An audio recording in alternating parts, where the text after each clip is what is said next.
Everyone wants to stay in bed, but we'll start. Yeah, even me, I've been having, I don't know, I feel like I'm sick for past few days now. Feeling burning up all the time. Yeah, work for bed works too, but I hate the screens. All right, so for today, we'll do a quick recap, continue with the lecture, and I'll explain the code. So one of the code base, I basically add a lot of comments there. And after I explain it, you guys can have a copy of that as well. And that should be a good practice when you're starting to learn a framework and just Googling whatever the hell the methods are, right? Because there's a bunch of them. And that gives you a better understanding of how things work. All right. So I guess it's a better summary if I open the one that I showed yesterday. REST API and API.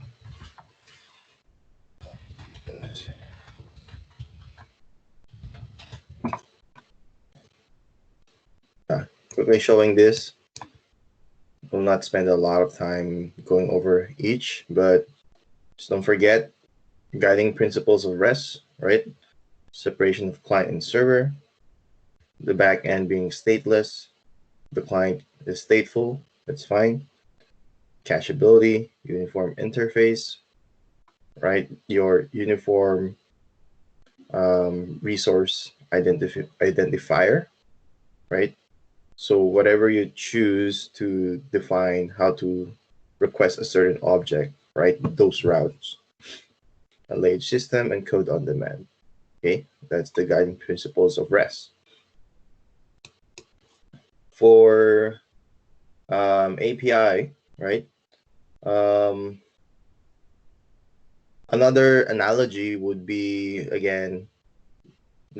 Last time it was the lemonade, right?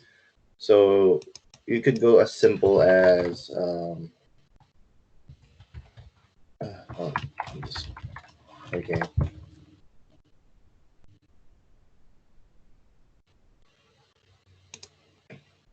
Okay, an API can be considered like this as well. Um, then again with the API, the interface is this one, right? Where you can basically um, get the resource, which is the water, whenever you press, right? Whenever you request, and the request is through basically pressing it down. Okay, so the reason for that is you want to you want to protect your resource so that um, users can't just grab everything, right? You want to limit it, and you want to make sure that it's being requested the right way. In this case, you have to touch that button up there, right? So API. It's a way for machines to communicate. So with that code, um, yeah, we can debug it as a class. It will be a good exercise. Okay. So we've done with status codes, right? Again, very important to show the correct status code, even though you can send a different status code. What I meant by that is, again, let's say you executed a successful GET request, a query, right? And you return a 500. So that's a bad implementation on the developer's part, right? So when we go towards dealing with APIs in the textbook, what they did is basically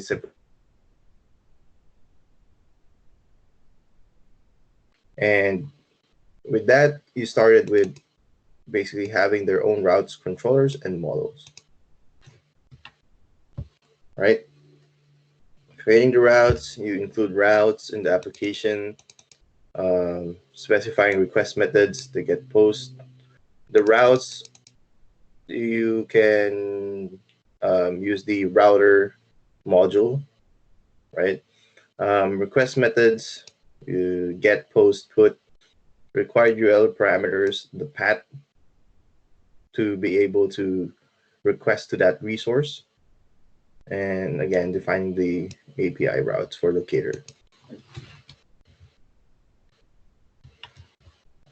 So we created additional routes, and we basically imported the the index.js from the app_API route and assign it to API router. And in this case, now what would happen if someone hits a /API, meaning begins with /API, instead of it going to index router, it will go to the API router, right? In that file to look for the other routes, /API/locations, I mean. So what you have using other methods. So once you created a router middleware, you can attach a HTTP verb and the path, right? And where the function is located, right? The slug, the path, the uniform resource identifier, right? And then where the function is located. Okay. Using the other methods is as simple as changing the method for the router. So here's an example. I think yesterday we were debugging something like this, and it's API/location/ the ID of location, then reviews /review IDs. And just to point out, during this time, we don't really have a way to add new locations. We have a way to add new reviews to a specific location, okay? Swapping out IDs for primary names. So this one would change to, let's say, location 5. Oops, something like that. Okay, so your API routes looks like this. Okay, you import Express, create an Express application, and in Express you create a router middleware, and you import the functions, the necessary functions, so that the route would know where to go next. I mean, the request would be redirected to the controllers, right? So once you have router, you basically do a .route to specify your path, and you now can chain it with different HTTP verb like .get and .post. And with that, specify which specific function you are going to use to be able to execute or basically finish up the request for, let's say, the get or post. And the same goes with other paths. This is get all and create one. Okay. Maybe let's have some annotations. So this is all. You get all. Sorry, it's here. And this is create one. This is get one or retrieve one, fetch one, read one, and this is update one. They already said it. That's good. So 111. So for the reviews, this one is creating one, and yeah, the rest are ones. Okay. And don't forget, we always try to export so that we can use it to our app.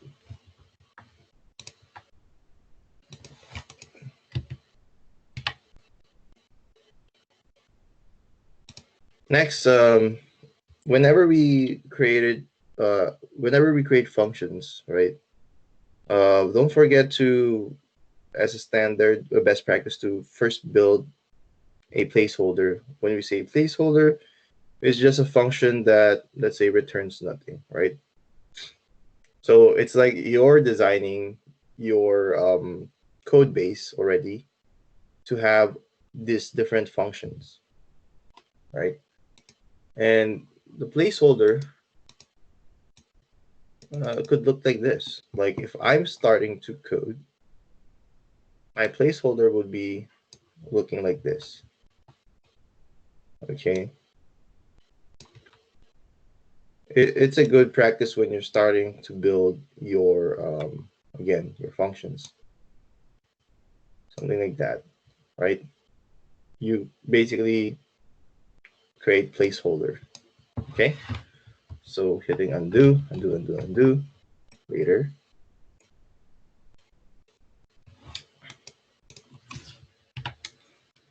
And again, export your placeholder functions so you'll be able to use it in other files. Okay.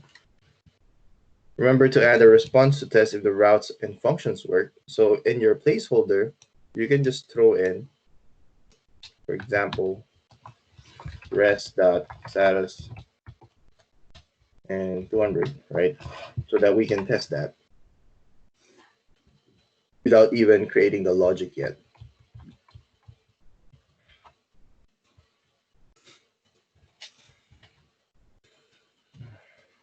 Okay, oh, here you go. So status and also a content. You can put a response data saying status success. Again, rest is response, right? And REQ is request.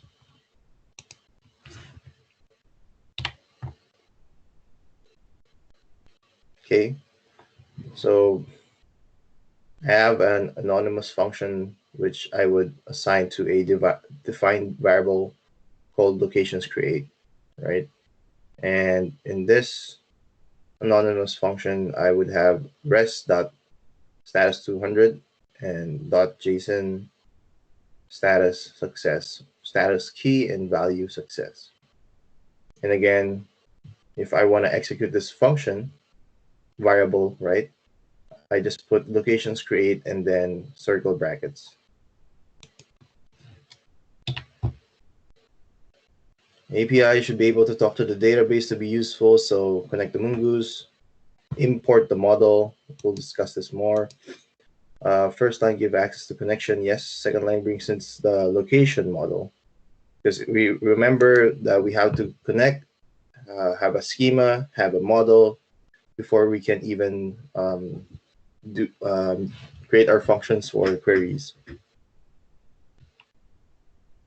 And our application structure would look like this. We have the app API, right? Similar to app server, but again, we're focusing on this folder only.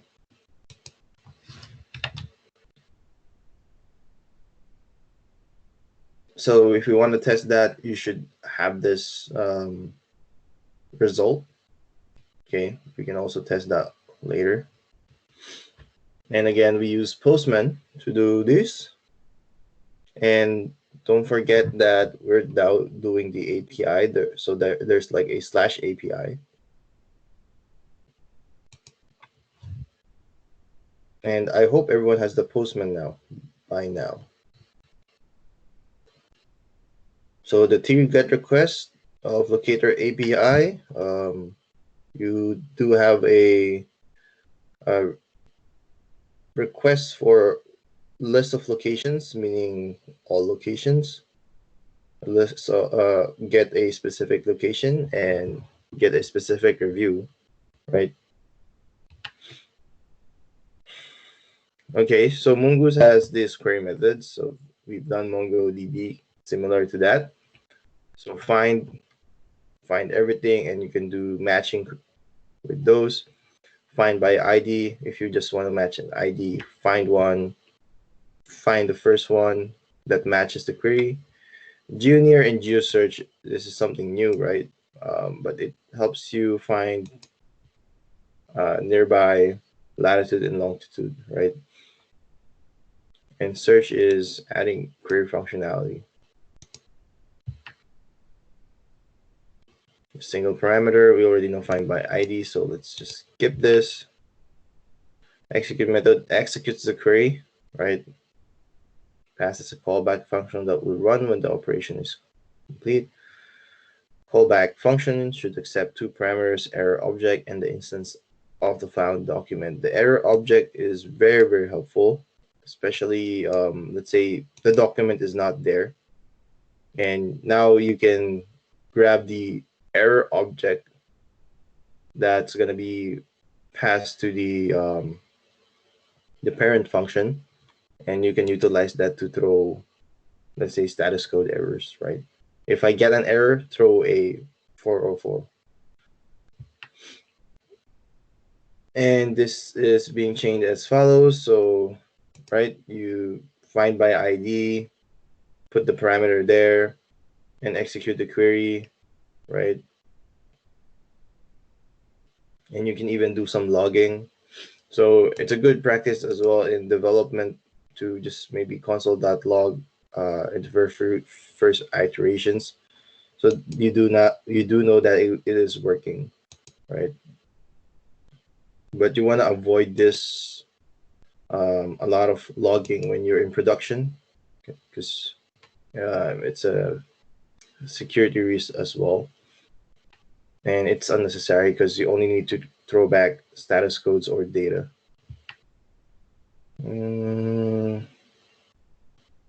Already mentioned this. Don't worry, we'll go back to the code.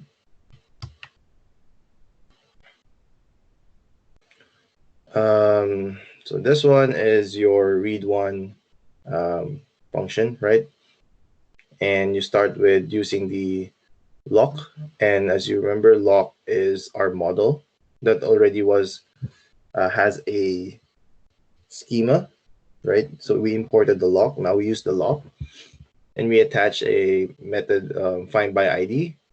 And what parameter do we add is the request dot parameters, right?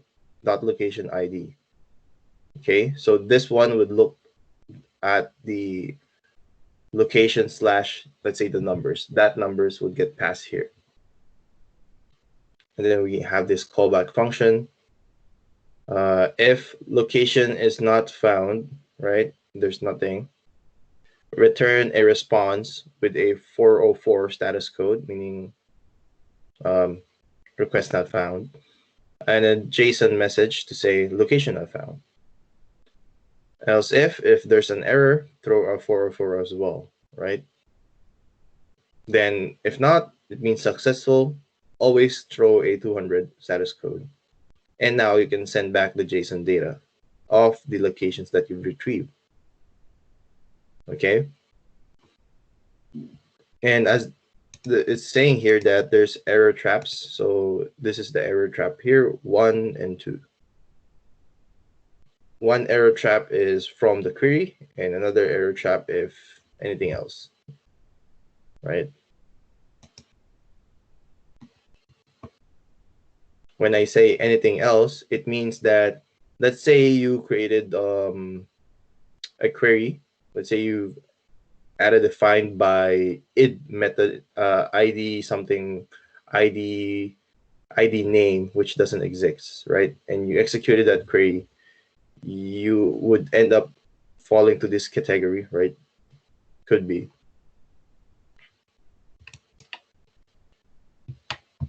Next. I think this is just an example. A sub document, you have to find the parent document, then pinpoint the required location using its ID. So this is just an example grab outside the textbook, just to show you again how a sub document would work and to access it, right? So if you do a find query, you do a teams dot players. The teams is basically the I think the collection. So teams dot players, which is this one, and dot player, right? So to access a nested, you do a dot object ID2, which should return this one.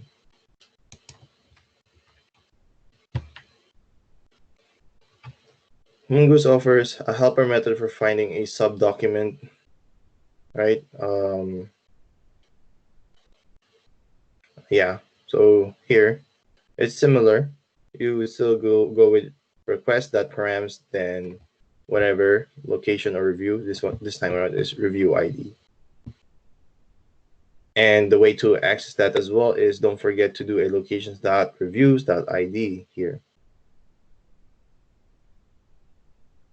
Because again, when we started with just locations, right, you should have access to the dot reviews and dot ID now. Okay, summary.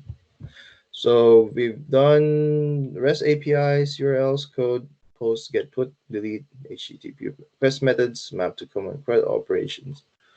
So before we move on to lecture 7, and let's have Hie take the floor and explain her bug, and hopefully we can quickly debug as a class. If not, we'll not spend time and we'll work with the code explanation then lecture. Okay. Hie, if you're ready, take it away. Yes, hang on 1 second.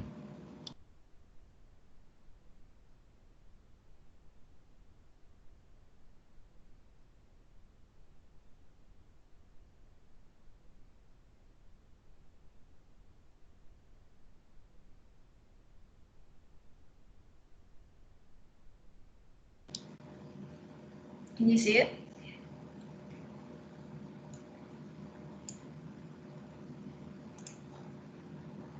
Yeah, we can see it. Okay, let me make it bigger.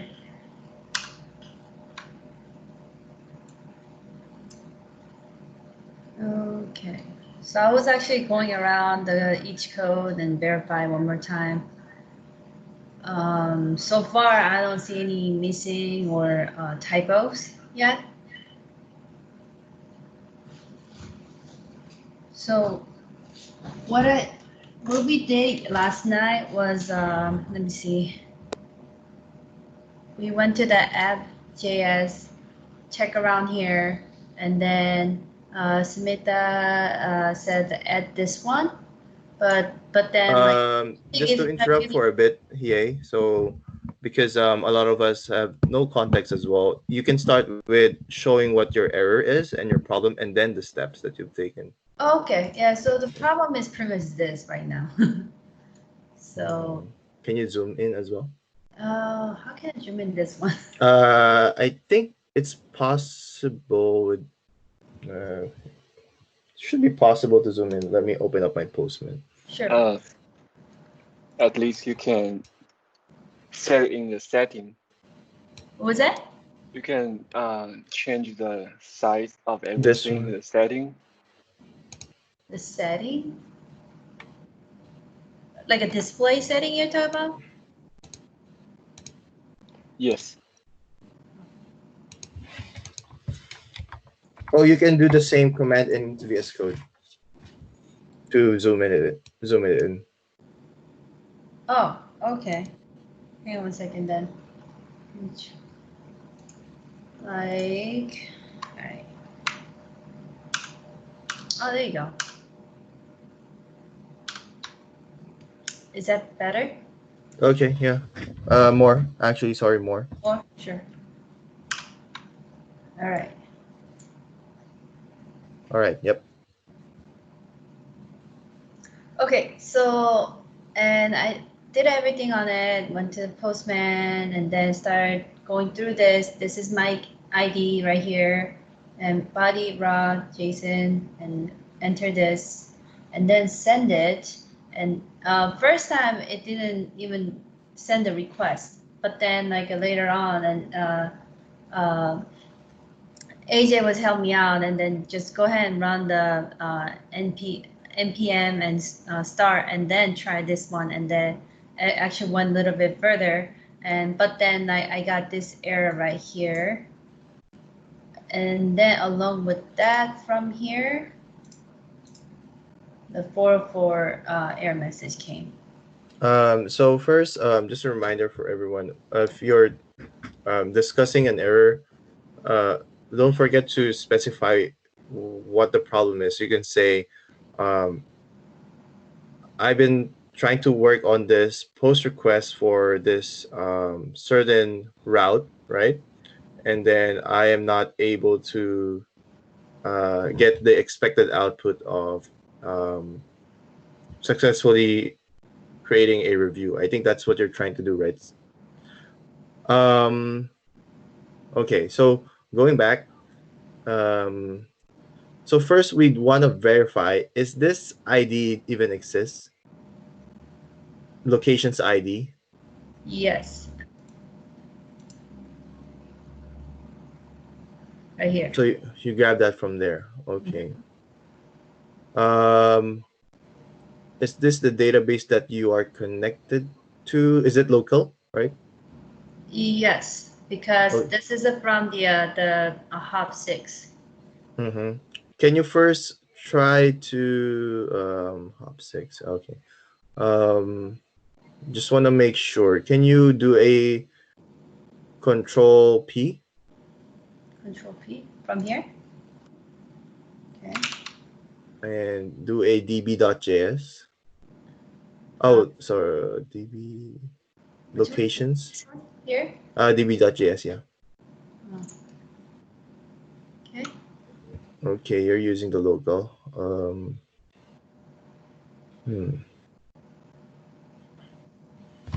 And I'll open up my Postman too. Because I had a similar question. Mm. Let's see.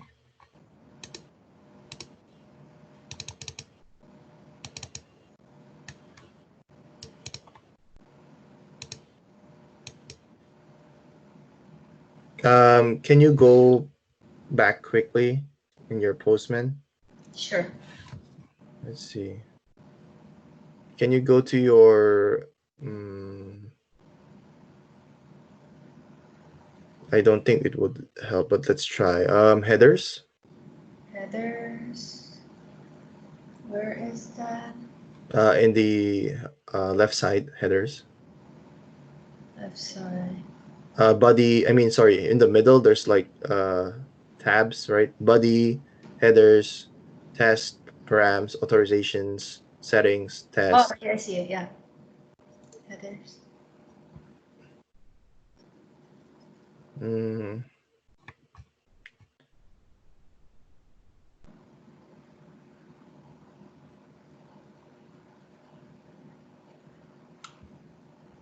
And can you go back again to your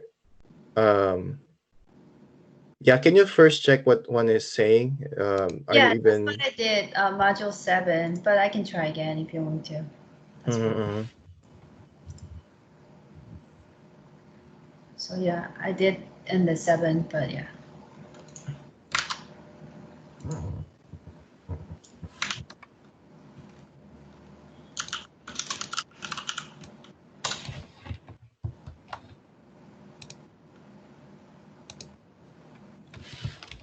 And do you want me to go to Postman? Yeah.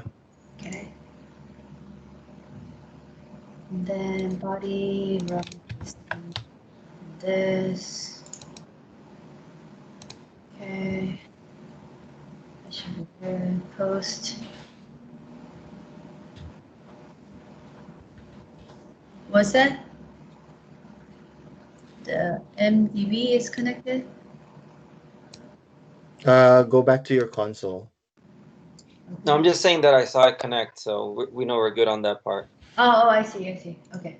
All right, and then I'm gonna send it. Can you quickly create a request another request in Postman and make it a get request of the location. Let's see if we grab the same one. Oh, okay, so do you want me to just start all over from the... No.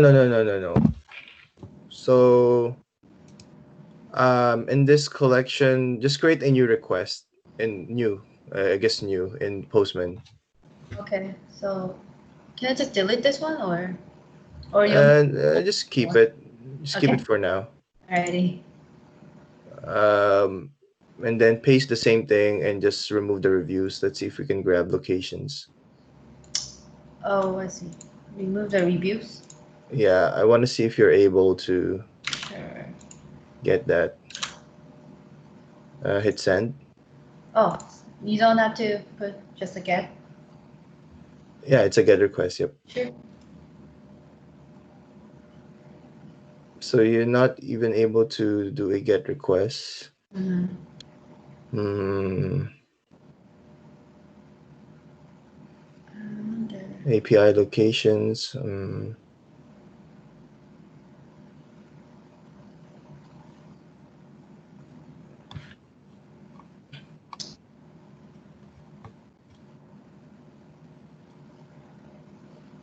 yeah, he said do without reviews. Add reviews. Let's see. Edit? Okay.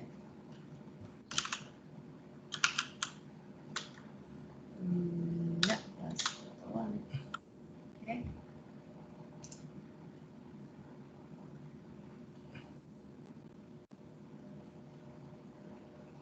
Okay, I'm gonna check the. I'm gonna open the HOP too. Need HOP.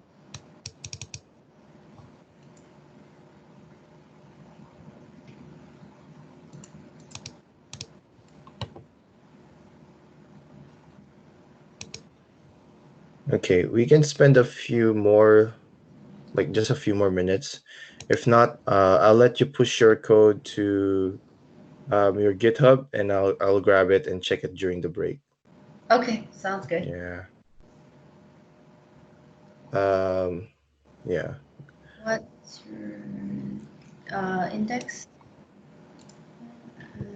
Index.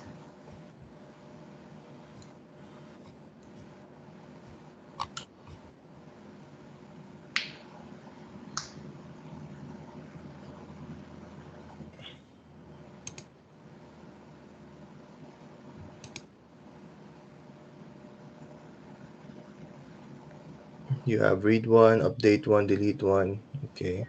We You verify have. this one too. Can you quickly do a what's this? After the review. Okay. Can you just quickly open up your web app? Let's see the localhost 3000 to see Oh, if we're. Oh is yeah, it? no. Yeah. We're not gonna see it. We're not Yeah. gonna see it. Sorry. Okay. Um, Yeah, when I did the hop 6 and then I verify it, it was working fine. mhm, Yeah, and then I move on to the 7 and then this happening. mhm, mhm.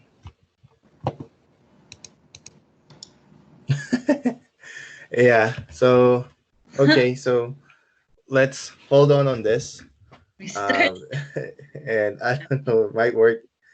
Um, and yeah. Just push your code to GitHub. I mean, commit this. Git add, git commit, git push to your branch, Sure. and I'll check it out later. Okay. And then I'll Yeah. try the AJ solution too. Maybe restart it. Sure. Never know. Alrighty. Okay. Thank you. Okay. Okay. For now, back to me. Let's use my remaining time to do some code explanation, which I think would be really helpful.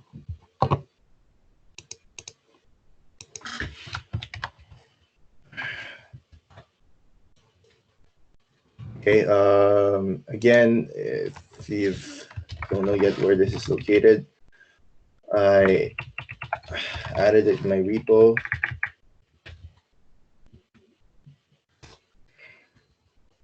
And send you guys the link. So I have it here, or you can just do a git pull on my repo. Okay, so let's quickly go over our app. This is, I think, the Chapter 7 app. So this is the end state of your Chapter 6, I believe. Okay. So in our app.js, right? we always try to import stuff first, right? What are those? In this case, we imported HTTP errors so that we can easily create error objects. A standard for Express application is basically have require Express, right? To have that Express framework. Path, it provides utilities for working with files and directory paths, like joining path names, knowing your current directory, like a PWD, right? Print working directory. So cookie parser helps you with cookie header and populate request cookies. For now, we can just kind of ignore this because we'll be dealing more with that later on. Logger, using the Morgan npm module. It's a HTTP request logger for middleware, right? And just so you know, everything is can be easily Googled. So let's say there's something you don't know, you can just say Morgan npm, and you can just click the npm package. Sometimes they do have, most of the time, they have the GitHub place as well. This one would show you the short description, right? And some usage as well. Okay. So heading back, and we import the db.js for our MongoDB connection, right? We import index.js from two separate location, and currently we're importing from the app_API as well, right? For our API calls. We always start with instantiating an Express, right? A new Express application, right? And then we put that as the circle brackets and assign that to the app. It's just convention because you're creating an application, right? So you name it app.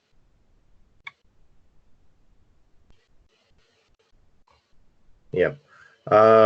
Now we have this section called the view engine setup, right?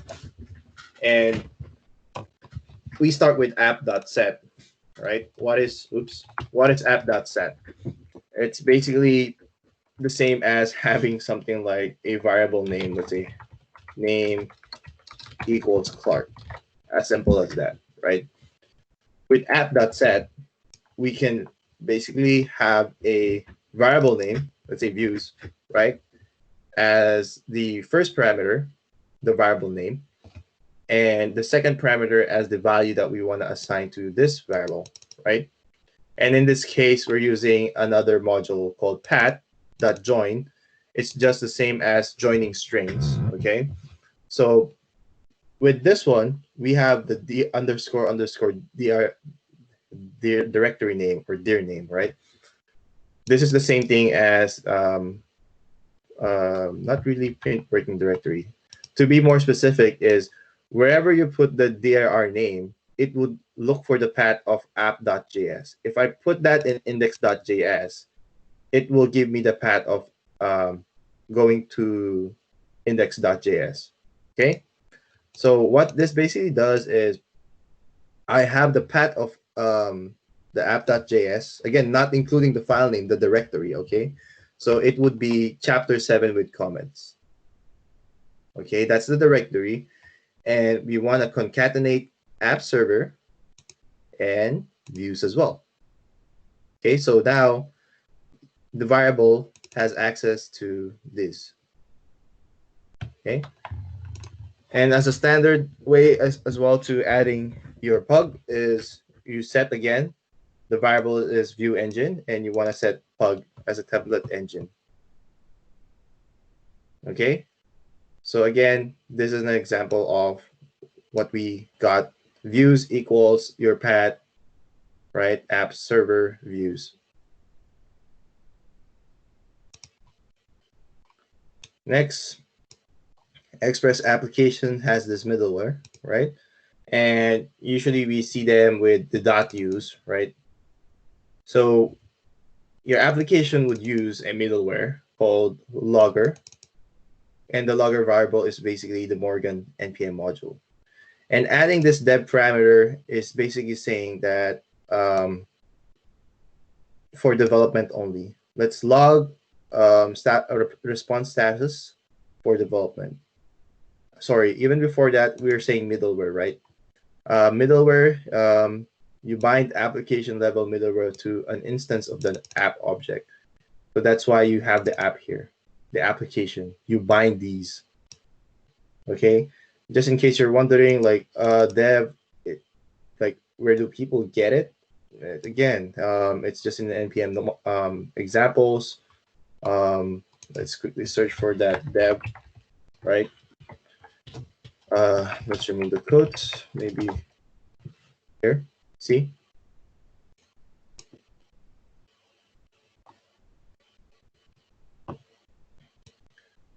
And this is what I like about code integration. Your limit is more of like your time to research, right? Unlike data structures and algorithms, your limit is like how you understand and process, right? For me, when I was studying algorithms as well, I would be studying hard a certain topic, and you might get it right away. You might not get it right away, right? You have that. Need to have that aha moment. Unlike with code integration, most of the time you just research on it and then okay, makes sense, right? Next is app.use. Again, you bind a middleware. In this case, express.json, right? So that you can parse incoming requests with JSON payloads. Same here, incoming requests with URL encoded payloads. Cookie parser, parsers cookie. Okay. Express.static serves static assets such as HTML files, image, and so on. And as you can see, it grabbed the current directory plus public, right? And if we look at that, it is here. Current directory public. Okay. It's 9:45. Let's take a quick 15-minute break. We'll get back to this. If you do have questions, post it here. And here, hopefully you have pushed it to the branch, so I'll take a look as well. Oh yeah, I will. Hang on a second. Okay, welcome back. For here, because I just got this, so I'll just take a look at it in the second break. Okay, let's head back to this one. Let's continue our code analysis. Okay, we've talked about importing modules, routers, creating an Express app,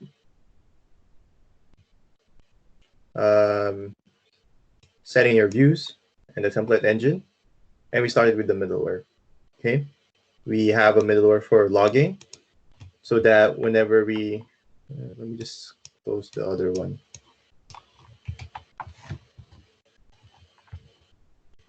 Bring back. So whenever we have the login, right? So it's not this one. And this gives us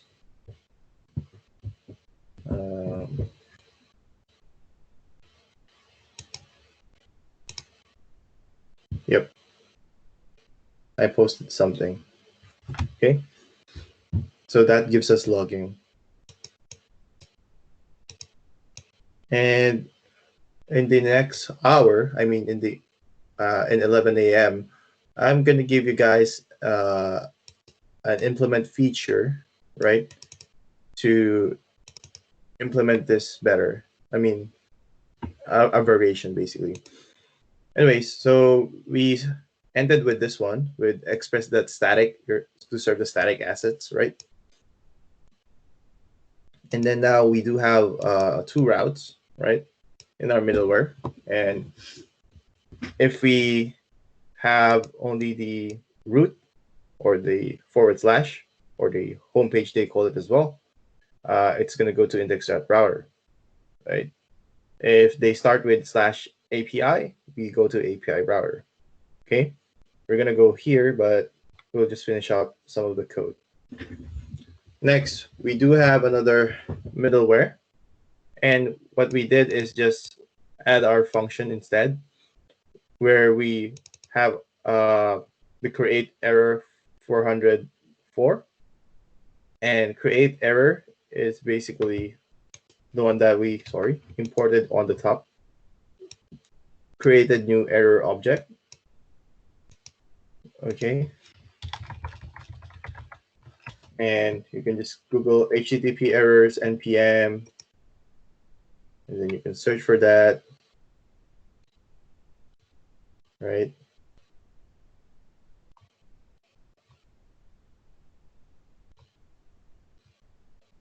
Okay,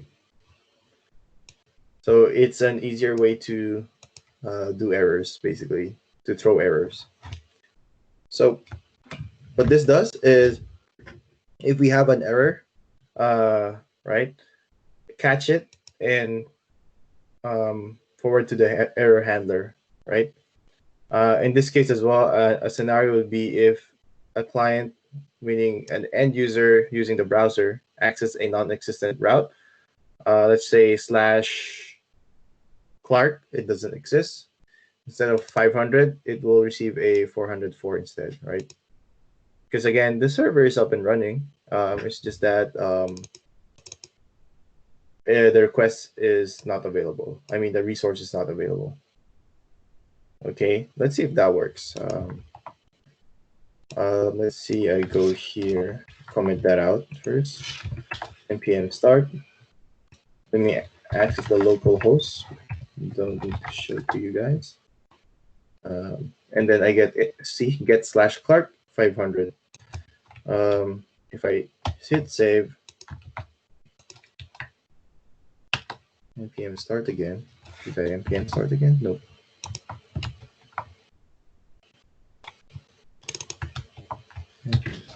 Just make sure.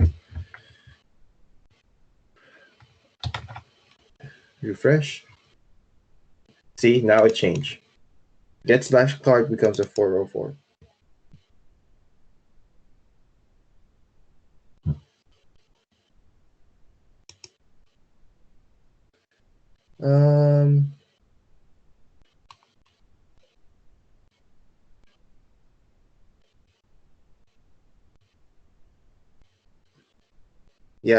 Yeah, and I guess today's Wednesday and you have meetings, right? Let me know if you do have meetings so I can let you guys off earlier if you guys want. Next, so we have another middleware, and we created a function here, and it's another error handler, right? Now we're using the locals, rest.locals, right? So setting the locals provides error only in development. This is the comment for this one, basically. Okay. REST local is an object that would contain local variables scoped to the request. Okay. And therefore only available to view, rendered during the request response cycle, if any. So in this example, rest.locals, that's message, error.message, right? I don't think we have this. I'm not quite sure. I tried locating. But another example with rest.locals.error, right? It would show us this one, the error pug. Okay. And this just says that it's a ternary operator. It's just Boolean. So the request app.get env. So if the environment is in development, show the errors. If it's the error pug template, if not, don't show it, right? Because you don't want your users getting this page, right? You'd rather want them to see a beautiful, let's say beautiful 500 status code page. You'd rather see them like have this. You don't want to let them know the error, right? It's another risk as well. Sometimes there are cool error pages though. Yeah. Sorry, it's me, not you. Let me try again. Yep. And that's why we want to throw 404 a while ago, because server is up. We just requested the wrong resource, so it's a 404. But if the server is down, it's definitely a 500.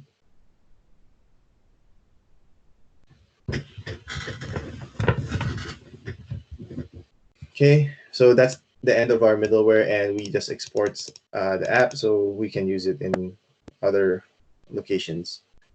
And as I've said, we started with API router, so we can go here, teleport. Okay. So in this case, instead of just using the we have the app.use and then the path for the resource, right? We start with again having an express and then creating an instance of that router, right? So router level middleware works the same way as application level middleware. So it works the same way, functions the same way. In terms of binding though, it's binded to the express.router, right? Then we have abstractions as usual that our function logic lives in a different folder. The locations lives in this. I don't think we have that yet for some of you guys, so let's just talk about reviews. So in reviews, right? So in using the router, right, which is again an instance of express router, you use it in this way, router.route, and then the path, right, returns an instance of a single route, which you can use to handle HTTP verb with optional middleware, and use router.route to avoid duplicate route naming and thus typing error, right? So what it's saying is, instead of, let's grab this example as well, right? Instead of saying app.use app.get locations, something like this. Oh my god, I typed that. And then let's say the function here, the controller, whatever. Instead of doing like this, multiple paths with different verbs, right? Instead of repeating, it's basically doing the drive principle, do not repeat yourself. So with the router, right, middleware, you can just do router, add the path, and you can keep chaining your HTTP verbs and just end it with a semicolon. Okay, I'm just gonna scroll down because we're dealing with the reviews, right? So router.route. So for locations, for a specific location, no, again, the reviews of a specific location, we have an HTTP verb post where we can create a new review. Okay. For a specific review for a specific location, right, we have the following HTTP verb: get, put, and delete, and their respective controller functions. So, and then last thing is you want to export as usual, right? And let's see, click this one. Let's say, no, let's do reviews create. So reviews create, again, this still lives in the app API controllers review.js, right? And let's click reviews create, okay? And this function, right, pass in requests, response, const, location ID, where do we get it? Again, request parameters, location ID, and it will grab from this one, right? The request from that path, and we parse it basically, okay? If location ID, if you have a location ID, use the model and use a method find by ID, right? and use that parameter location ID. Then once we get that object, we want to select reviews, right? We want to just select that specific document and then execute the query. Okay, if the query fails, give a 400. Again, going back to my slides, you can put this at any number you want, right? But that's going to be not helpful for the other machine or the other user accessing this API, right? So make sure to put the correct status code. So if error, let's respond with the 400 status code and the error, right, in the JSON data format. Else, if it's the query is good, if the execution is good, successful, do add review with these parameters: request, response, and location. Okay, and then if location ID is false, right, or not available, you can put response a status 404, location not found in the JSON data. Okay, they abstracted the add review function, so do add review, so we can click that. So in this case, it's doing the same thing. If location is false, location not found, it catches that.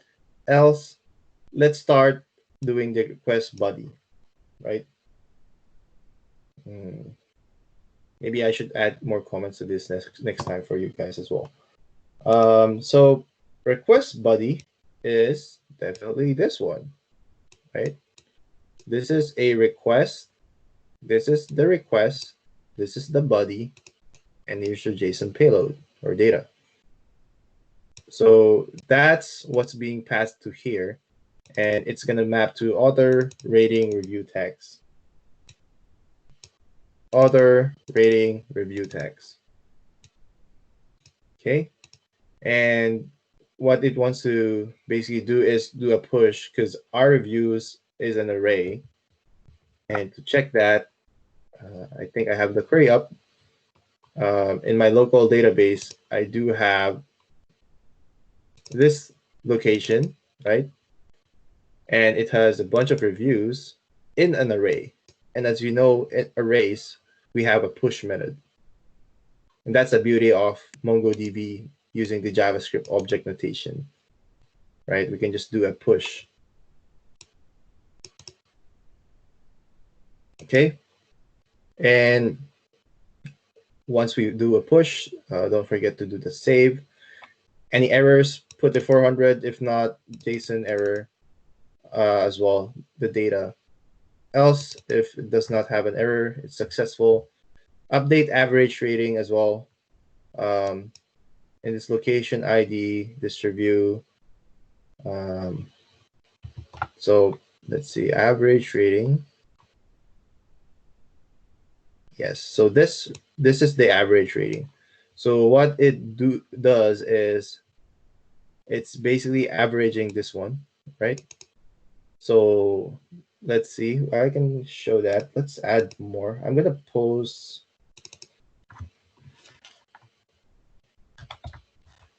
more. Right, okay. See, average rating I've updated to 2. And if I do the same query again, it should update, right? Cool. It's an aggregation. Okay, so how do we update? We call this function update average rating, which we abstracted again. And then what we want to do is review slice -1, then pop.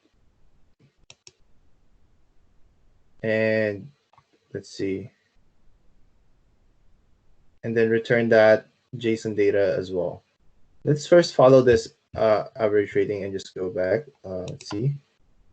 How to update the average rating is, again, you pass the location ID, so you get the location, specific location, right, that you want to update.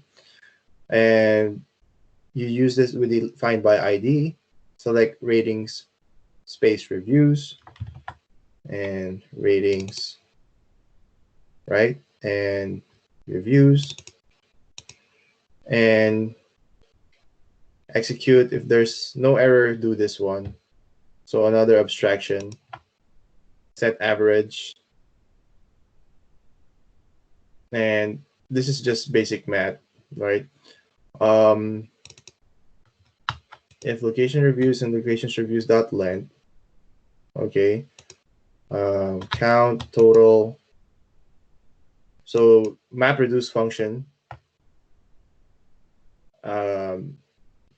Basically, you have your accumulator and the things that you wanna pass in. So this what basically this means is I have accumulator to accumulate all the values, and each rating in each reviews, I'm gonna grab it and add it to ACC, right? And then once I have that ACC, I would now divide it with the number of reviews I have to get the average. Okay, and just save it. Save it in location.rating. And that's how you update it. I can go over this again tomorrow so that it sticks more. But here, let's see, this review, location.reviews, right? Slice -1 and then pop. Why is it doing slice -1 and pop?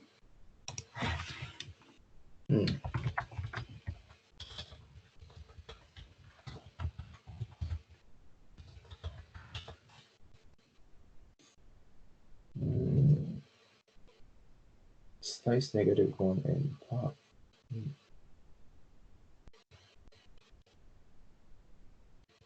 End of the review sections. Yeah, I'm gonna take a look more of this to explain this one better. I mean, it looks easy that you slice the what you call it, the last character, no, not last character, the first -1, the last reviews, right? And you pop it. Okay, I'll check this out more. And pop basically so that you can get the value. A pop allows you to get the value. So last position in the array, and you pop it. Now you get the value, and you assign it to this variable. So now you can basically send the review back to the user. What I mean by that is this one was a successful 201, right? It's just say give back that reviews. Where? Here, the last one, meaning the most recent entry, right? Because you just created the recently created review. Sure, save that in the database, and also give that back as a response so that it makes sense for the user to see that, okay, I inserted the following, right? It's just like for you to verify as well. Okay, I think I explained it already. Okay, so that's a code analysis, and for you guys, especially if you're starting new, you can just keep adding a lot of comments for now so that you just get used to it, so that you use it as your notes, right? It is especially good that you have a lot of different modules, right, in your GitHub. Every module you can have a different comment, like how it changed, right, as well. So that's once you have a lot of comments in your code, it might be easier as well to like explain even a high level overview, right, of what's happening. It just takes time, but again, it's not hard as doing a coding interview challenge, which I definitely have bombed several times, even though I've studied a lot for those. Don't know why they even have those. I mean, there's a reason for sure. I'm just ranting, I guess. Anyways, so let's continue on to catch up with our lecture 8 while we still have a little bit more time. Lecture 8. Downloading. And lecture 8 is just a continuation of other request methods. So I would skip through some of it because so that I can spend more time with 9 and 10. Wait, today's 8. Yeah, 9 and 10. Be on time for 9 and 10. Okay. So second half, post, put, delete. Post methods are all about creating documents or sub-documents. Okay, the first one is the documents, and the second is a sub-document. Returning the saved data as confirmation, which we got in the post method. We returned the saved data as confirmation. Post method works by taking form data posted to them and adding it to the database. A form data, an example would be, let me quickly open up, let's say Gmail. So this is a form. So whatever I type here goes to here, right? And just to be specific as well, it will be a form data, or sometimes XWW form URL encoded. And it's the same thing as me saying email and the value that I added, something like this, right? That's the same thing. That's the thing that your server would receive. So you've been seeing this many times in your life when you're signing up for a bunch of stuff, submitting info. You're basically making a post request, right, to the database of the server, right? Okay. URL parameters are accessed via request params, right? And as I've said, the request params is basically when someone did it like this, and these are the params. Okay, something that is changing. Query strings are accessed via request query. I think I kind of missed this, but we can go over it tomorrow to explain more. Express controllers access posted form data via request body, again here. And we can also send in a raw request body.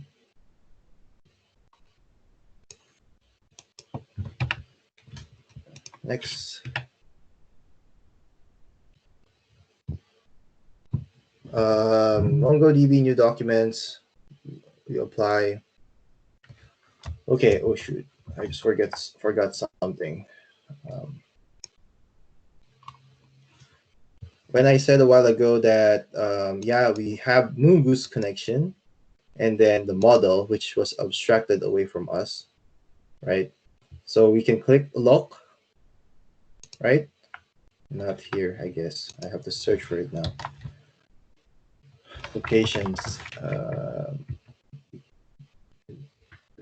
models. Okay. So it's basically getting it from this one. So because this was exposed to location schema on the same Moongoose instance. No, again, repeat myself. This line would expose location schema and with this name on the same Moongoose instance, meaning in my controller, I can access it through this, and I just assign it to a variable, right? So what's included in this schema, right? Before we even have a schema, we have to have model, the model, because this already creates a model. So before the model, we need a schema, right? And these are our schemas. If you're just going to focus on location for a specific location, you would see these, right? And again, these are the same as these. Name, address, rating, facilities, coordinates, opening times, reviews, right? Opening times, we'll just skip this for now. For reviews, it uses the review schema, and this is the notation, basically, square brackets. I can command click, and wow, it does show me. It's cool, the preview. But I can command click to go to that schema. And my review schema should have the following. And we can verify that quickly, that it should have an author name as a string. It's also required. It's also required to add a rating, right? Only 0 to 5. If you added 6, it would error, right? Review text, amazing. Created on date. We have this date that now, so it's created automatically for you. Okay. And just to test that the rating validation works, which you should do when you're trying to check if your validation stuff works. If I put a number 6, hit the send request, it says, ooh, errors.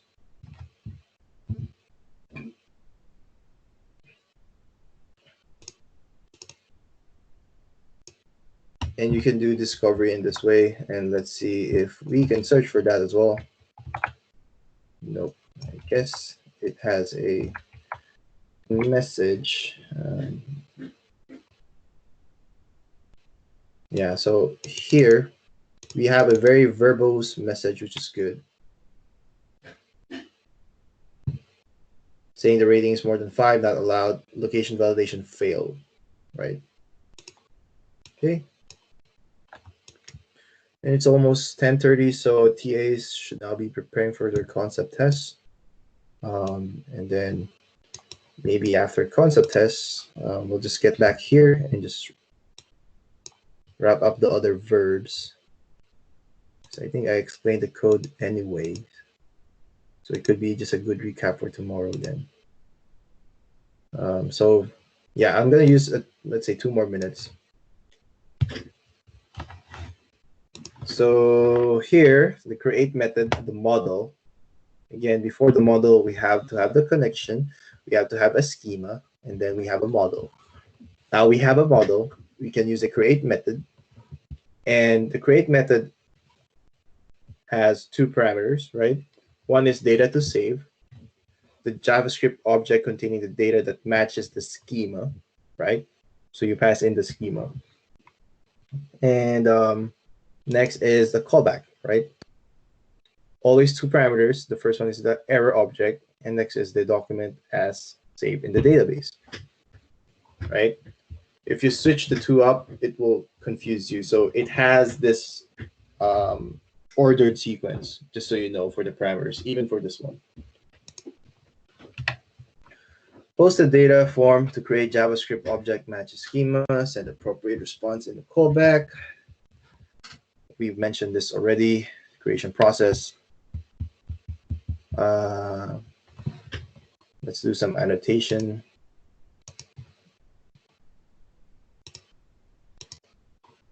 Locations, create controller for creating applies the correct create method. This one applies the create method, right?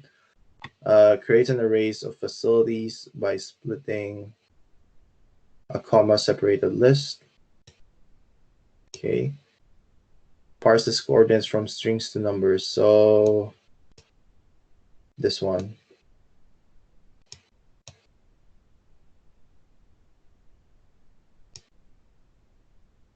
Right. So if the longitude and latitude are given as a string, convert it to float format data type.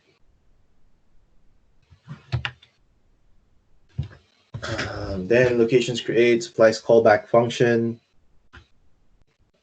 error 400, 201 if successfully created, right? 201. Validation code stops user from entering empty or partial documents, as well as wrong, right? Or not within range. Schemas, you set a required flag to true, which we did. So we can't have no author names and no ratings. So for the location, the name is required.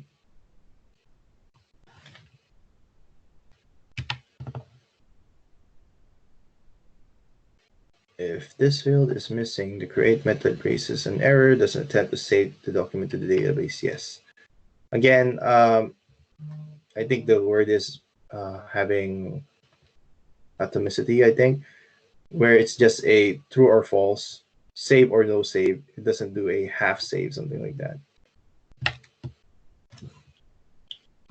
And again, they're using the X form, which is great. XWW form URL encoded, and you can pass it like this, right? Key value pairings. And again, if you go to the front end and build a form data, you would just have a input field for name, address, facilities, longitude, latitude, and so forth, right? And as you can see, 201 created and send back the data to the user to confirm. Subdocuments are created and saved through their parent document, which we've done. The review subdocuments were created and also saved to the parent document, which is the specific location ID, right? So that's why you have to find the correct parent document, meaning the correct location's ID in that case. Add a new subdocument, add a new review in the reviews array, and save the parent document, right? You can't really save the reviews because it's a subdocument. You save the parent document, which is the location with the specific ID. Okay, I think good stopping point for now. And if the TAs are ready for concept tests, we'll have them take over then. Okay, thank you, Clark. Okay.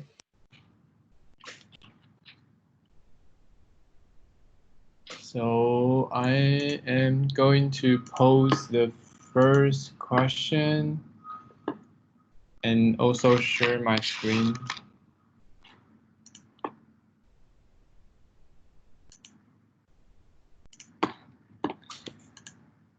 Okay, so share my screen.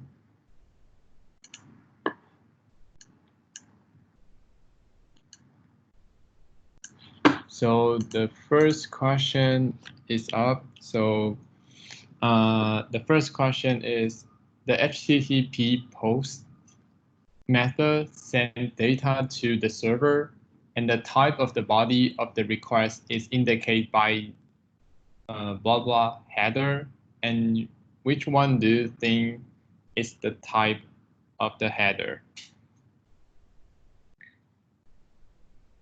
And we are still using the emoji, so choose the emoji that you think is the option is right, and share your opinion to your classmate and why do you think it's right and why do you think it's other option is wrong.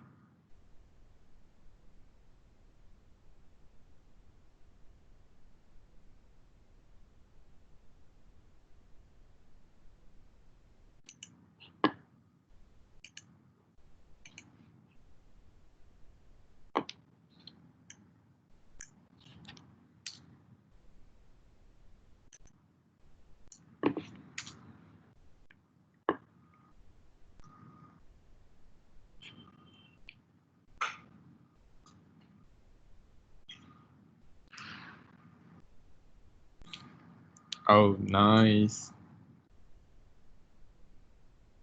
Wow, you got the point.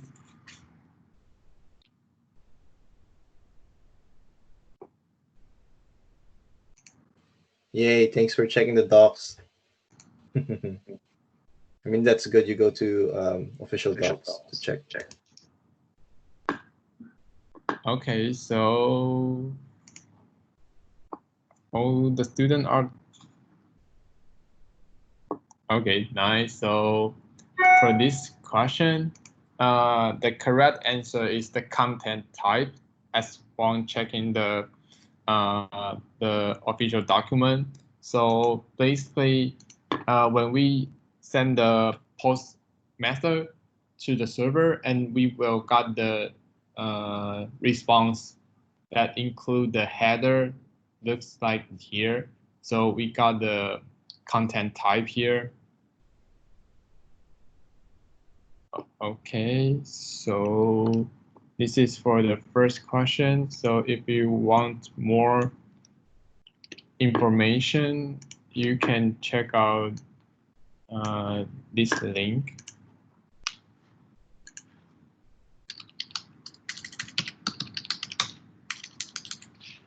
Okay, I will send the link later. So let me send the second question. So the second question is about the delay method. So if a delay method is successful applied, there are several response status code that possible. Choose one that is successful. And also share your thought about the other code and why those codes are wrong and what is the meaning of those codes.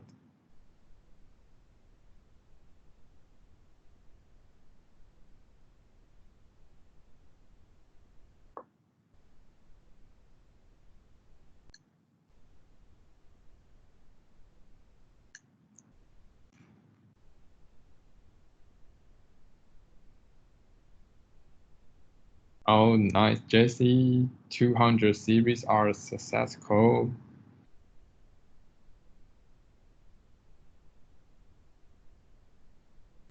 Okay, nice. So I saw 202 and 200, and do the people, do you know what's mean the 300 series or 400 series or the 500 series?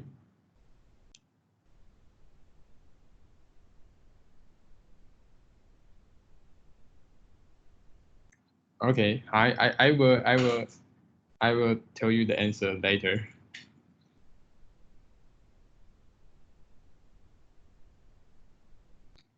$300 interaction, 500. Okay. Server info. Nice. Okay. So I will going to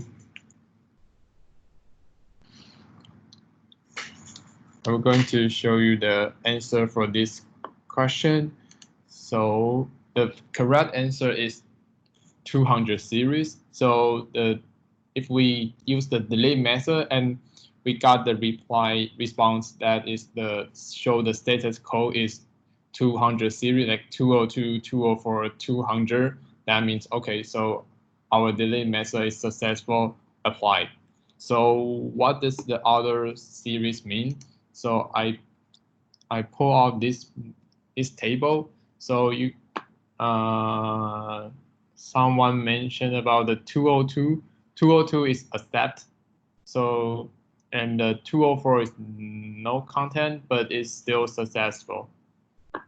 And the 300 series is about the redirectional. Like redirectional is mean the page that redirect to the other page or other route. And the 400 series is about the client side error, and the 500 series is about the server side error. So when you see the 500 show up on your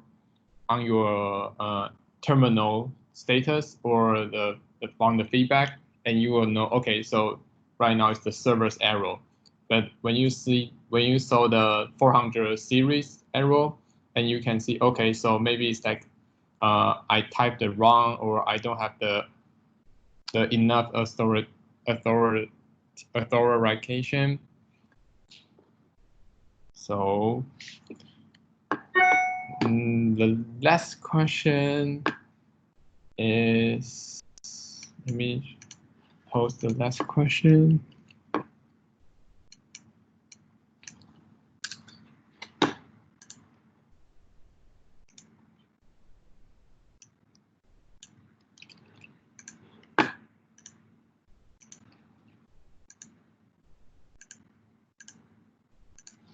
Okay, so the last question is up. So the last question is, what's the difference between put method and the post method?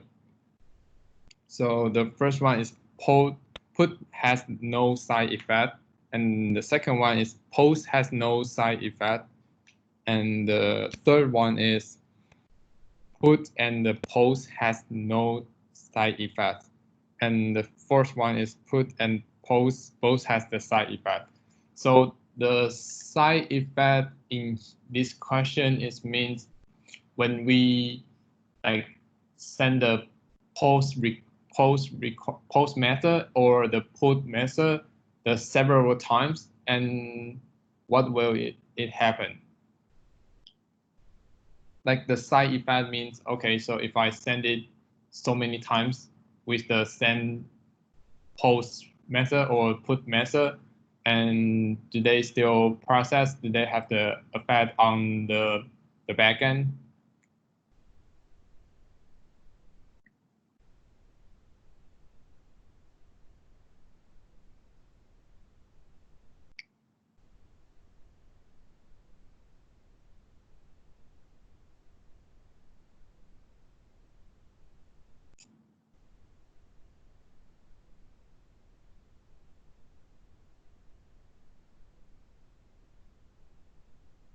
Yeah, I think Ron mentioned yesterday a little hint.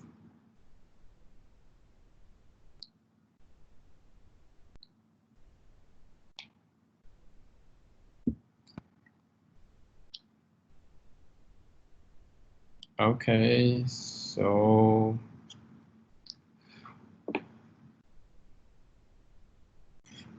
everyone is answer. Let's give you the answer for this question.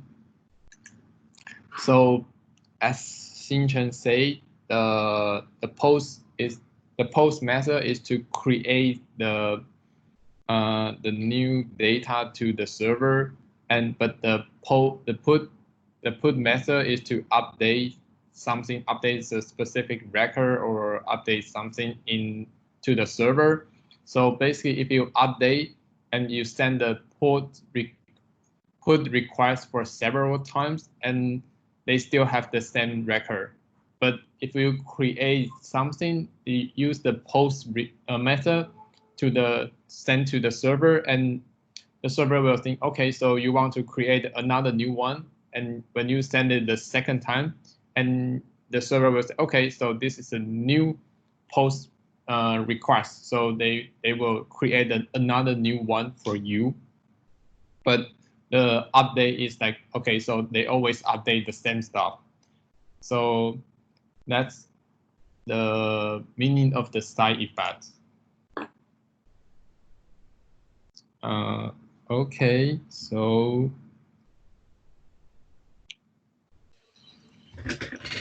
do you have any questions?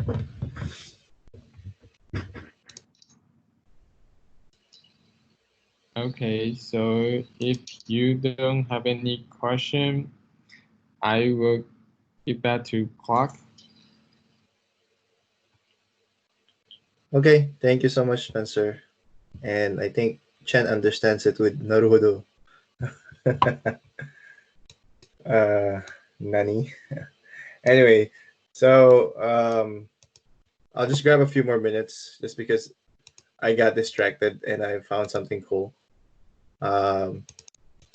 So I was looking for status code, right? And this is adult version of explain for adults, right?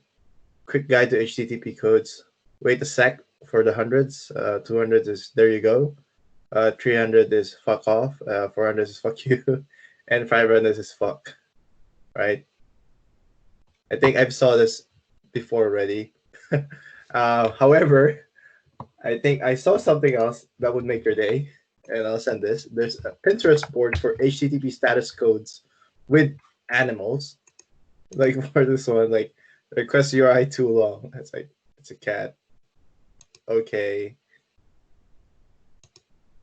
Multiple choices. Continue. Unauthorize. And I just saw this Pinterest now. So cute. People have a lot of time. Let's just see one more. Oh, look at this. Not acceptable.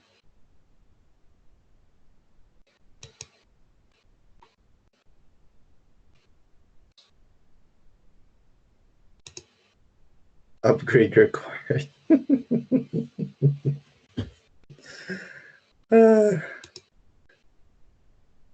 Oh, this is cute too.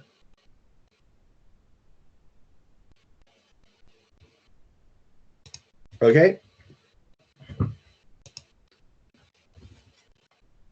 I'm a teapot.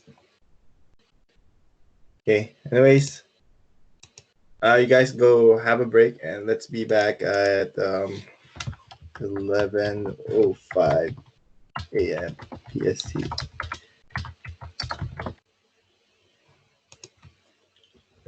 Okay, welcome back. I'm still trying to troubleshoot EA's code. Couldn't seem to make it. The code looks good.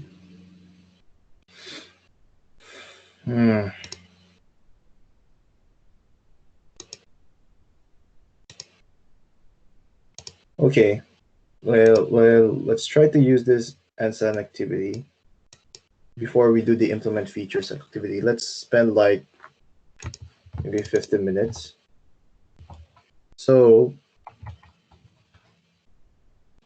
yeah.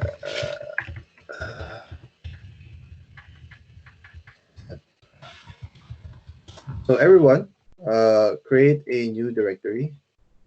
And what was that one? Was it here?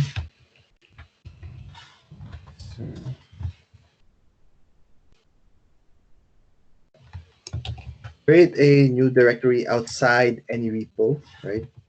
And do a git clone with this one. And let's try to run it.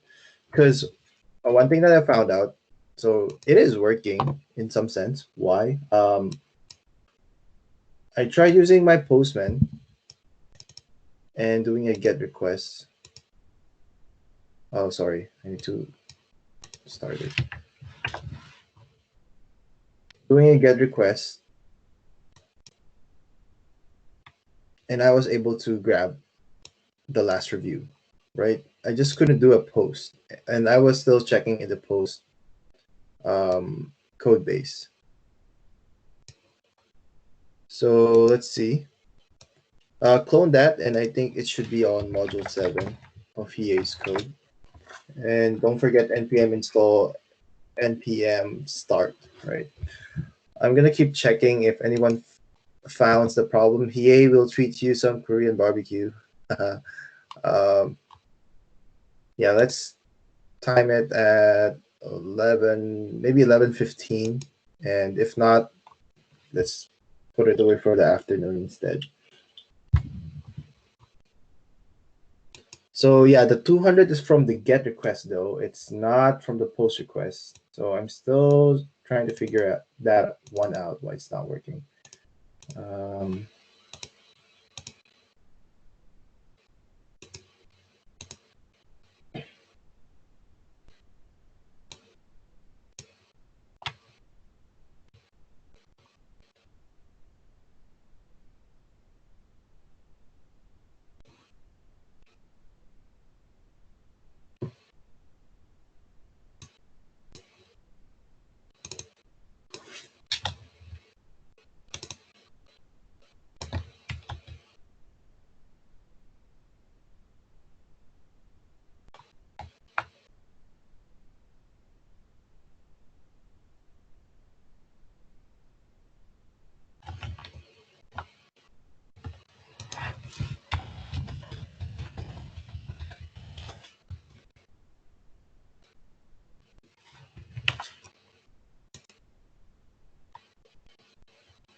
Permission error. Okay, hold on.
Yeah, sorry, my bad. I think I was using the SSH, so use the HTTPS instead.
Hey, Clark,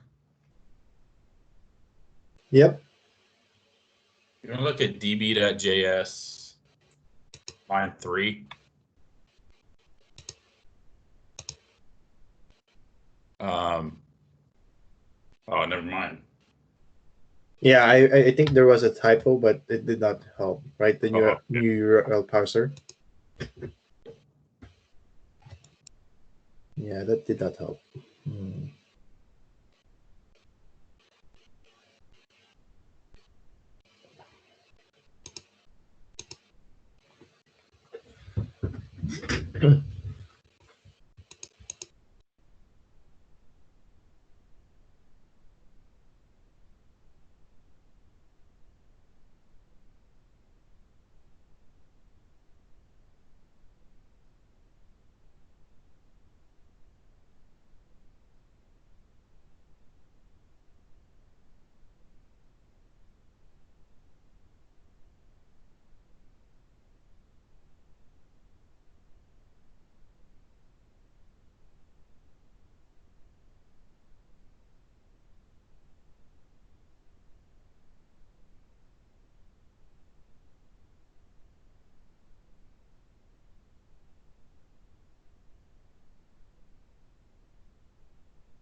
Seriously, I think I've been looking for it for quite some time.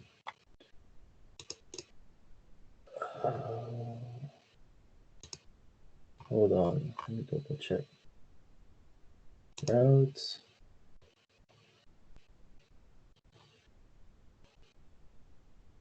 Location ID reviews. Oh. Eyes.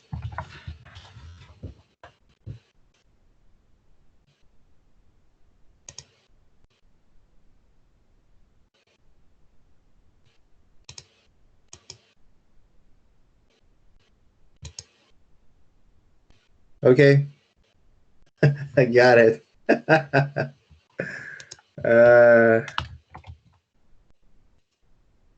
Yeah. One, please show it to the class. Oh my God.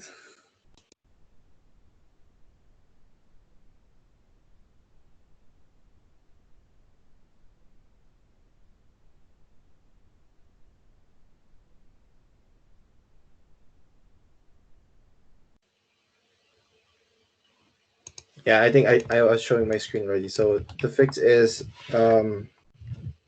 just adding this forward slash and let's try to I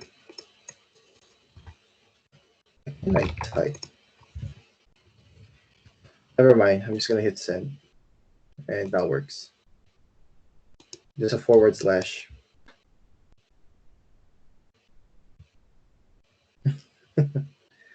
All right. Okay. So that solves it. Then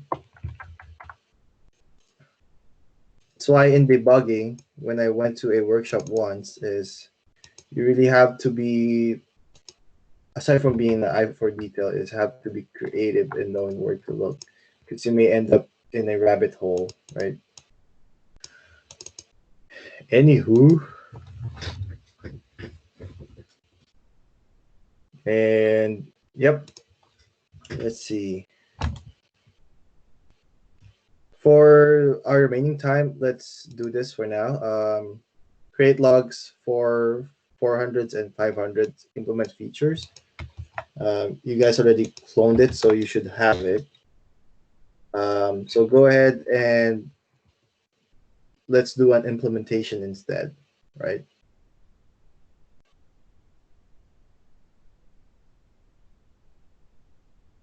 And what I want is basically just to create logs for 400 only.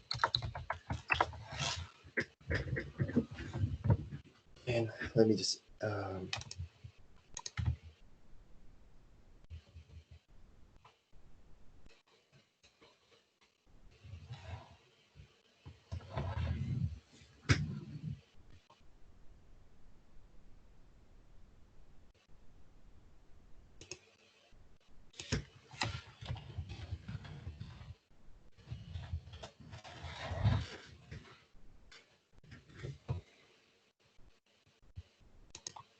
so this gives you an exercise on basically not really implementing a new feature, modifying, right?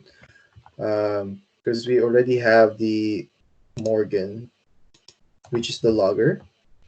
And let's create the scenario like a typical developer, right? I could show you the current state, sure, to get everyone up to speed. Currently, we're using the Morgan NPM module and using the logger variable, and we're checking the dev environment. Also, what's being logged is all status codes. Okay.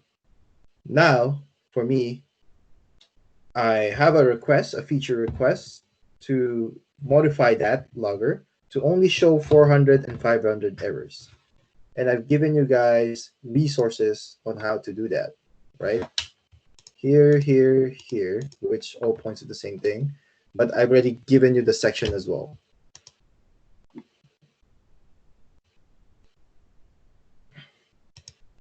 Okay.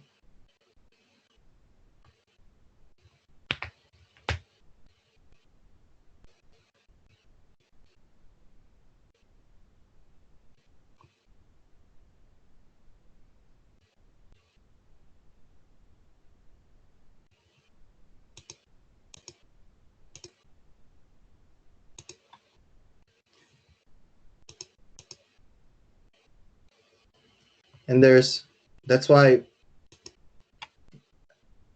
this is not just copy pasting, right? Because one is this is create logging to the console, but what I mentioned is creating a log file, right? When I say create a log file, I should have something like this. Okay, access.log. Yeah, write logs to a file.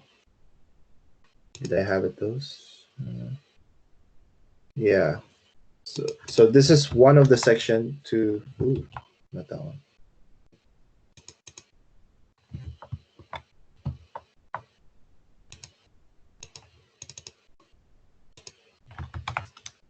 Why can't I copy that one here? So check this one, this section, and check this section. And once you know how to use each individually, let's put them together, okay? We'll try to finish this by 11:50.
So I want you guys to basically, you guys have already cloned this, right? So in Express implement features, create logs for 400 and 500. This is a project, right? A project folder. What I want you guys is to implement a feature that will only log 400 and 500 status codes and store them in access.log file, right? And these are your references. If you want to skip ahead and just deal with implementing it, it's here. And this is not implementing a new feature. Why? Because we already are using Logger. We just need to modify it.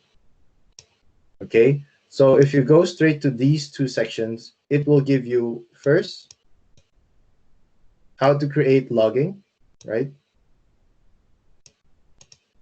So this is how to an example of how to create a log. And another one is an example of how to log only 400 and 500, right? I know at first it might be difficult to wrap your head around, like, how do I even start? Well, just try your best for now. And then we'll have someone demo. If not, I'll just do it. And yeah, so again, don't worry if you have a hard time to know where to start, right? So where to start is just messing around with your code, copy pasting what you found, and testing what are the different results, right? And that way you could get a sense of how the logger works. And this is going to be most of the time your day-to-day job, to be doing something like this, fixing bugs, giving steps.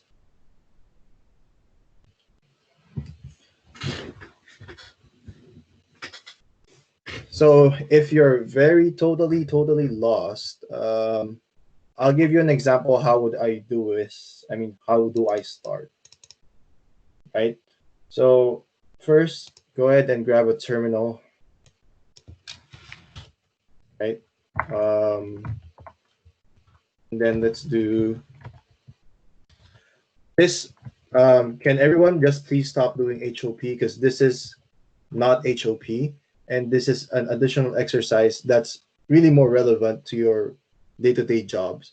That's why I'm giving you guys extra activities. And when we do activities, just please don't do HOPs.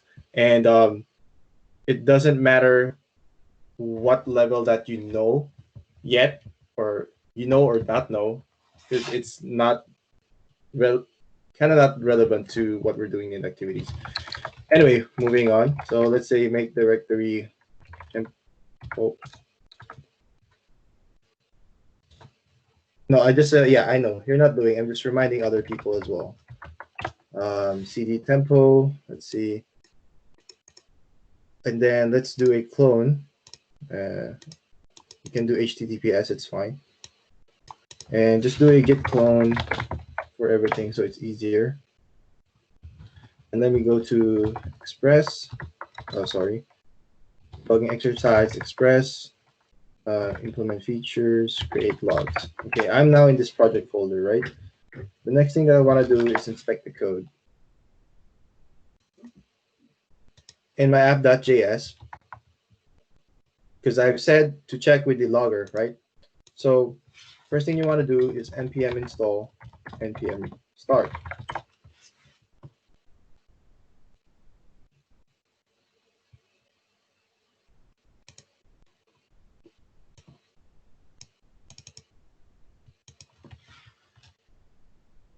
Okay, once you have that up and running, I'll just hit localhost 3000. See, and as you can see, I'm creating this, right? So if it's your first time, how would I know that this is really the logger? I can just comment this out, right? And sorry, should be using nodemon, but never mind. npm start. And if I hit the same URL again, right now I'm doing the same URL request. No logging has been happening. If I uncomment this out, yeah, I'm not using nodemon. So start again, start the server. I hit refresh. Now I'm getting all the logs. Okay, now that we know that this is the logging, which we pointed out earlier, is with this, we only want to create logs for 400 and 500. Okay, and I'll give you guys a chance to take a stab at it.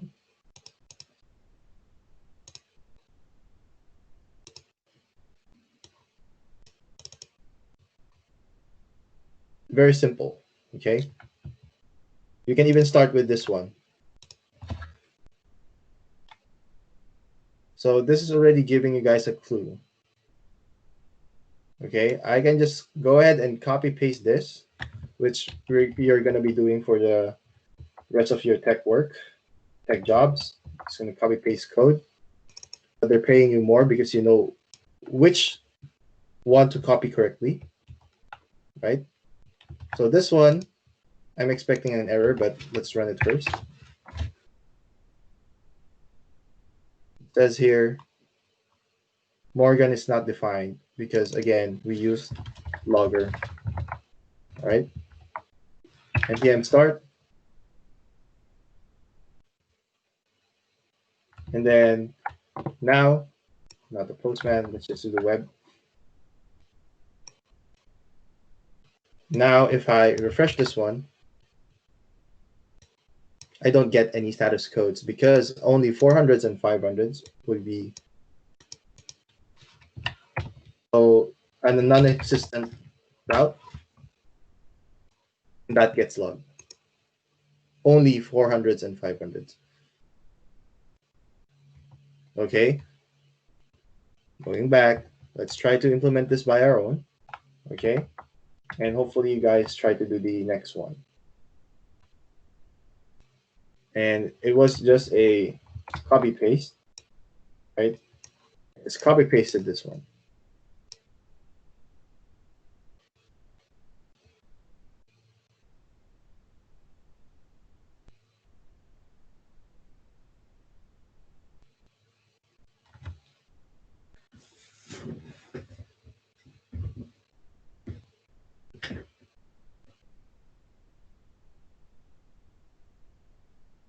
Yeah, that was it. Again, I won't really give super complicated implementation for now, right? Just small increments, just to give you guys a taste of like how someone would give you a task, and most of the time you Google it on your own, or they will just give you references or links, right?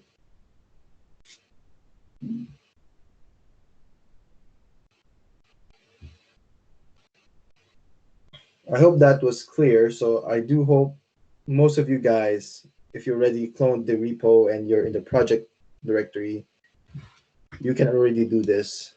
You have already implemented this, only catching the 400s and 500s. So where do I find this? Did you first check the repo though? Can you open your mic so it's easier to talk to you, Jesse? What repo? Like, where am I getting the repo? Is it on GitHub? Do you remember the very first time we did the debugging exercises? Yeah, so I cloned that entire thing. Okay, can you navigate here? Okay, hold on. I'm working on one screen, so trying to flip through it, that's where I'm missing things. Okay, so create, let's see. Okay, so implement features, that's where it is.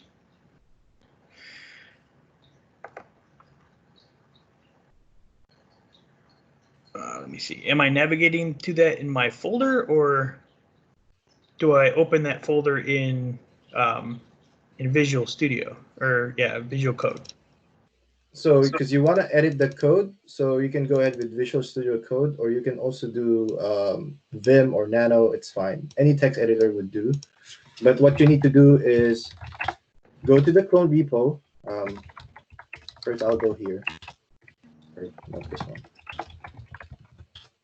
Go to the clone repo, which is debugging exercises, right? And I navigate towards that specific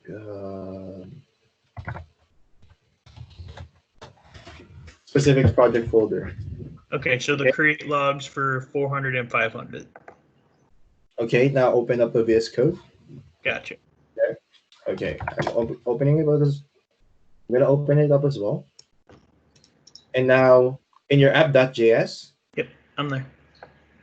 Okay. I see it is. Don't forget to first do npm install npm install first, right?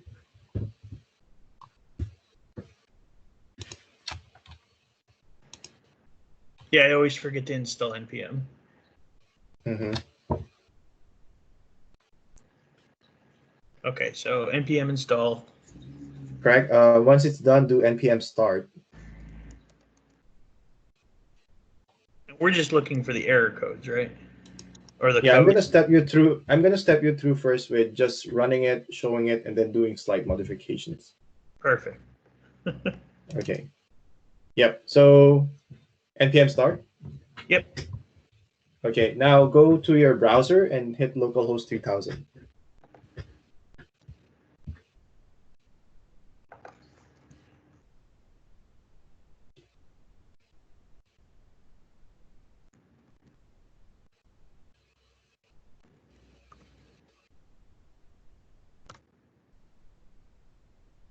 Oh, no, that's not what I wanted.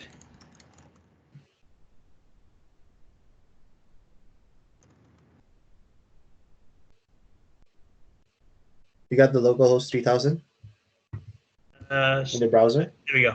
Got it. Error cannot find module. Okay. What again? Error cannot It find. says error cannot find module pug. We did npm install. Why is it? Can you share your screen? Yep. Yeah, Clark, for some reason, some modules aren't like being installed when you do npm install, so you can just like install them on their own locally. Okay. So if you don't have pug, do npm install pug. All right.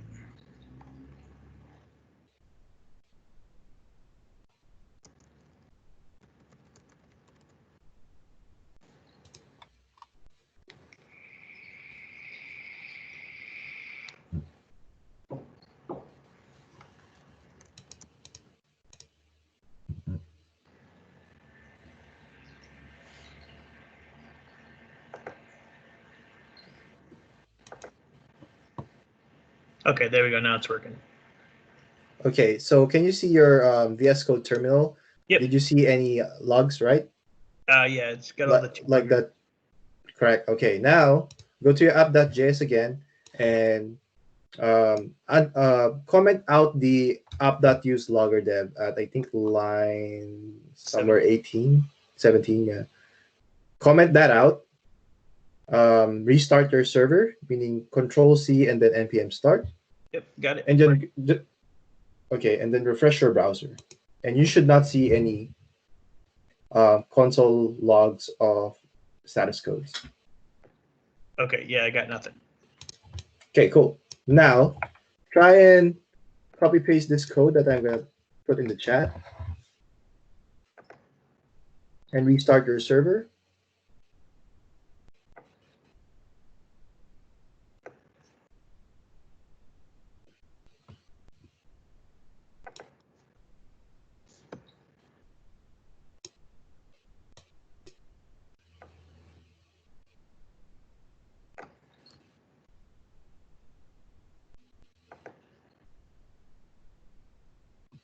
Now, should this not end in a semicolon?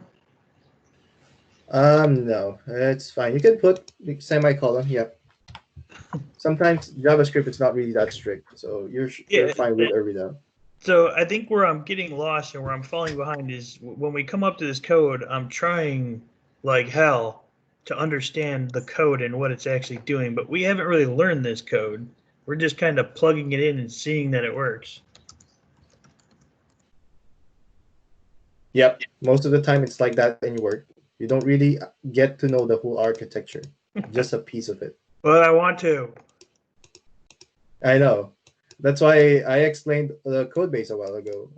If you want, we can go over that in the afternoon again. It's not just the code, but like I understand the code base. I'm talking about like different the different options and functions. Like if I wanted to use it on my own or I wanted to modify it, like I don't understand enough of it to really be able to do anything on my own. Anyway, so I started it, I ran it, and I didn't see anything in here. Yeah, go ahead and do localhost 3000/Jesse, and you should get A404. Okay, yeah, I saw you do that. There we go. There's the 400. Nice. So yeah, given that I know there's a lot of like, especially when you're building an app, there's a lot of tons of modules in one framework, right? And the only way to get around it is basically just spend time. Like for me, last time, to be honest with you guys, I didn't really know all a lot. I don't really know all of the modules that were used in the textbook because again, different projects uses different stuff because there could be similar stuff as well, right? But by So- just Googling, yeah, go ahead. I was gonna say, so if Morgan is a logger, right? So that's the logger Right. that we're using. So why are we using logger here and not Morgan?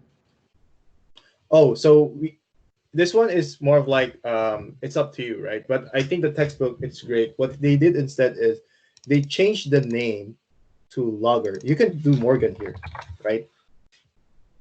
But they changed the name to logger so that you would know that it's a Oh, logger. okay. So logger is using Morgan. Okay. Correct. We've just changed Another it to good example. Another good example before I quite don't understand why app, why not just express? And the reason for that, even just variable naming, is it's an application. It's easier for us to know that it's an application, right? Gotcha. Mhm. Okay. Got it. So yeah, so app is express, but we've just kind of put express into a variable. So now we're just using the variable. Correct. Got it. Most of the time it's like that. You import something, now let's say pat, and I want to use the pat.join. And it's getting from the module. I can change this to Clark, and it's going to be Clark.join. It's just a variable. Okay. But it's still going to use the pat module. Okay. Yep. Now, And again, okay, go ahead. I was gonna say, so you said that there were other exercises. Where do I find like the exercises that I can kind of pick through on my own?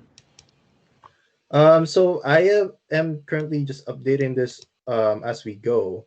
But the bugs and errors, I think the chapter 5 we have dealt with. Again, this is isolated with what you know. The purpose is this: just open the project folder and see the errors, fix it. That's it, right? Same goes with this one. I see something, fix it. But this one I might change it because I think some of you guys are not using the Google Map, so I'm gonna make this simpler, maybe, or maybe just create a new one. So I guess you can focus on finishing this one and the bugs and errors, the chapter 5, right? And I'll try to add more. Okay.